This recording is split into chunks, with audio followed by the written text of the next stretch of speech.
E agora a gente começa o nosso bate-papo. Doutor Gabriel, quando a gente fala de virose, principalmente nesse período de férias, de praia, de viagem, lugares diferentes, as mães até arrepia, porque pensa assim, se uma criança ou um adulto também, né, pega uma virose, atrapalha todo o ritmo da viagem. Sim. Sem contar a idas aos médicos, o mal-estar e os perigos que isso pode acontecer. E com certeza o senhor, como médico, pode nos orientar, porque inclusive nós falamos sobre redobrar os cuidados. Sim.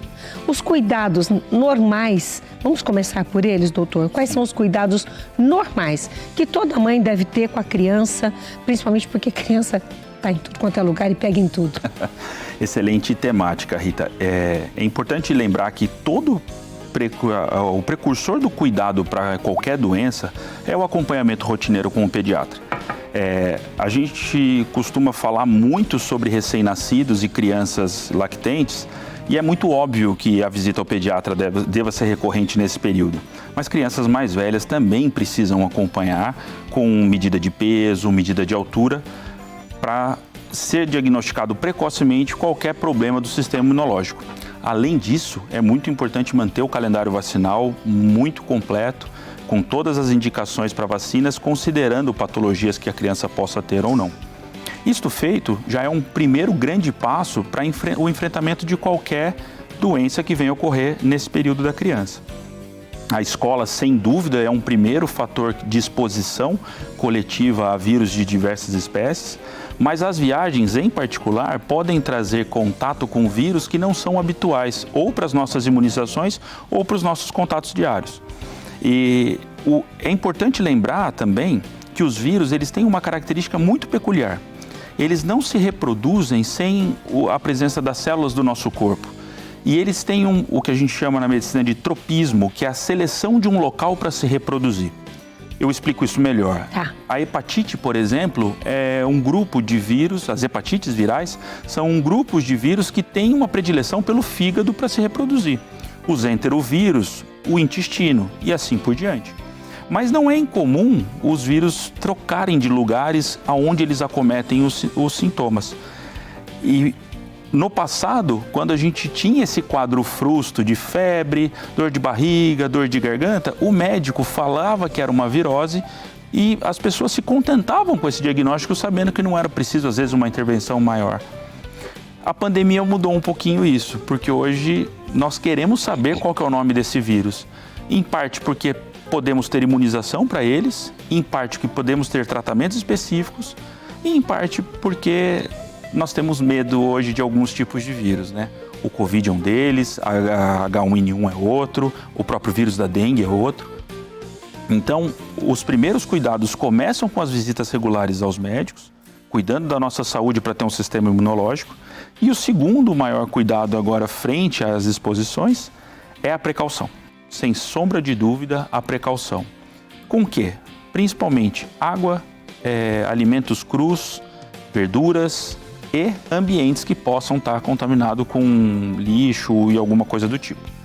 A praia, por exemplo, em épocas de pico, pode não ter um saneamento adequado para a exposição desses banhistas com alto índice de coliformes fecais. Inclusive, algumas praias foram interditadas pela quantidade excessiva, além do limite. Quando eu falo excessivo, não é passar um pouquinho. Não é. É passar muito. As praias foram realmente proibidas, principalmente no Guarujá, enfim, em outros lugares.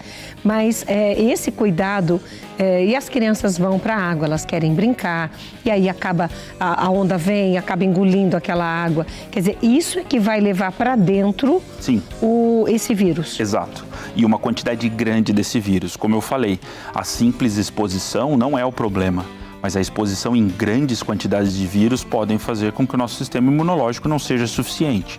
Então, evitar de engolir água de mar quando a água estiver imprópria, levar uma quantidade de água filtrada e potável muito grande para a praia, para não depender de comprar água que nós não sabemos a procedência. Eu queria falar sobre isso, um pontinho. A gente vai ao supermercado ou vai, enfim, comprar a água, compra na garrafinha para dar a melhor água para a criança. E mesmo assim essa criança está correndo risco.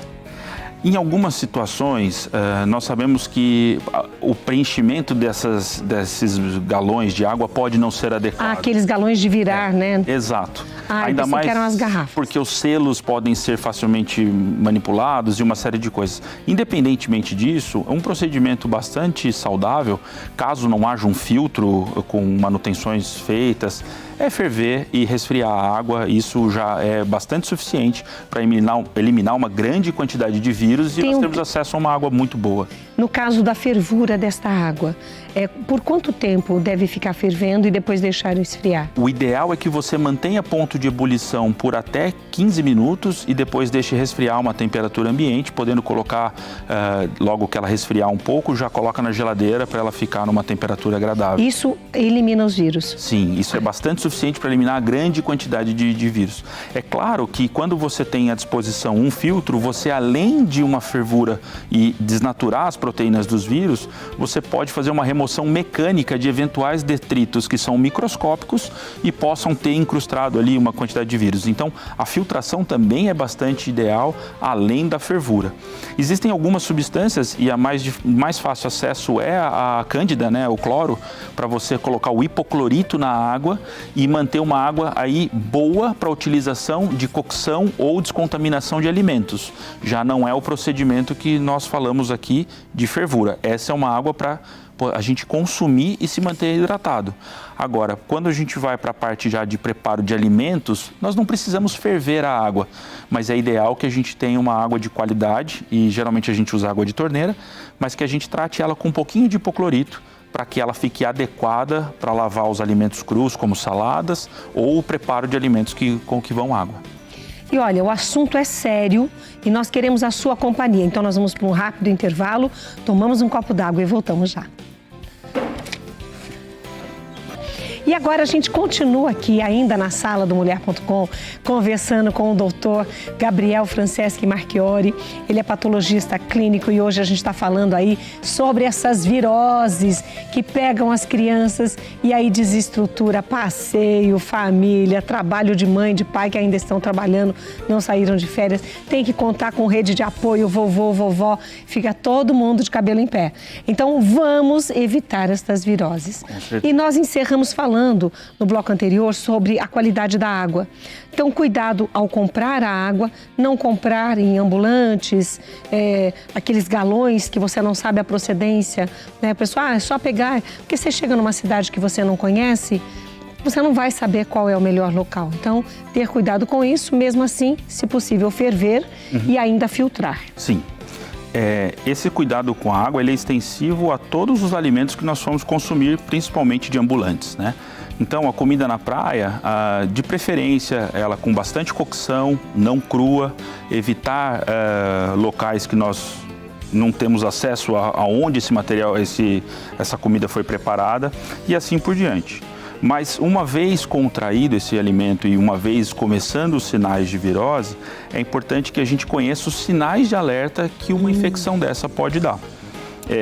As viroses, como eu havia falado, elas podem ter sítios distintos de atuação, mas basicamente em viagens ou com a criança levando muitas coisas à boca, os principais focos são os intestinais, os gastrointestinais, que vão causar vômitos e diarreia, e os respiratórios, que podem ser vírus da mesma família, os enterovírus, o norovírus, os vírus respiratórios, eles podem tanto dar efeito gastrointestinal quanto efeito respiratório.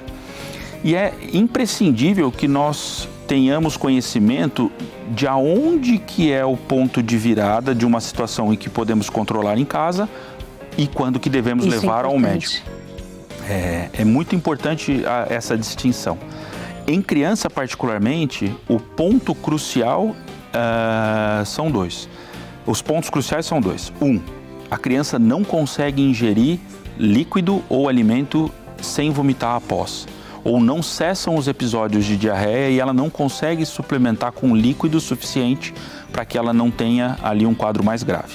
Então, a primeira recomendação, a criança começou a vomitar, tentamos utilizar medicações por orientações caseiras ou pelo próprio pediatra de rotina para que ela pare de vomitar e ela não parou. provavelmente essa criança vai precisar de uma medicação ou intravenosa ou intramuscular para parar de vomitar. No caso do vômito, é uma ação do organismo tentando eliminar o vírus. Exato. Só que ela pode se exacerbar. E nós evoluímos de um quadro de 2, 3 episódios para, às vezes, uma noite inteira de episódios de vômito, e a criança pode vir aí um estado de choque, que nós chamamos. Ou até desidratar. E principalmente a desidratação. E nesse momento é importante aqui ressaltar uma dica para a família e para as pessoas que têm crianças pequenas: não utilizar quaisquer outros líquidos que não os soros de hidratação oral que estão disponíveis em farmácia. O Gatorade, as bebidas isotônicas, elas são feitas para pessoas que perderam eletrólitos durante uma atividade física. A reposição hídrica de uma criança com diarreia, ela deve ser feita ou com o soro caseiro, caso a gente não tenha aí uma farmácia próxima, ou com soro de hidratação. E lembrando essa receita do soro caseiro, eu acho que nunca é demais lembrar, né? 1 litro de água, uma colher rasa de chá de açúcar e uma colher rasa de café de sal. A gente vai ter um soro ali que tem uma capacidade de hidratar muito potente e salva vidas. Isso é importante. Agora, nós falamos da água. Em relação aos alimentos, muda alguma coisa também, doutor? Muda um pouquinho. A água que nós usamos para preparar os alimentos não necessita de fervura. Ela pode ser utilizada, as substâncias que no supermercado a gente encontra facilmente, ou até mesmo uma gotinha de cândida de cloro, de hipoclorito. Para cada 5 litros de água, você vai ter ali uma ação higienizante, que é o mesmo princípio que utiliza-se em piscinas, né? O cloro eliminando ali vírus e bactérias como sanitizante daquela água. É claro que o aspecto da água é muito importante, né? Eu liguei a água da torneira da casa da praia que eu estou hospedado e ela sai com uma coloração escura, eu tenho que suspeitar que aquela água deva estar imprópria. Mesmo que seja um amarelo clarinho, não precisa nem ser escura. Às vezes, opa, essa água aqui já fica... E não é infrequente isso acontecer. Infelizmente, não é infrequente isso acontecer. Aí, o recomendado é que a gente utilize a água comprada, fervida, para cocção.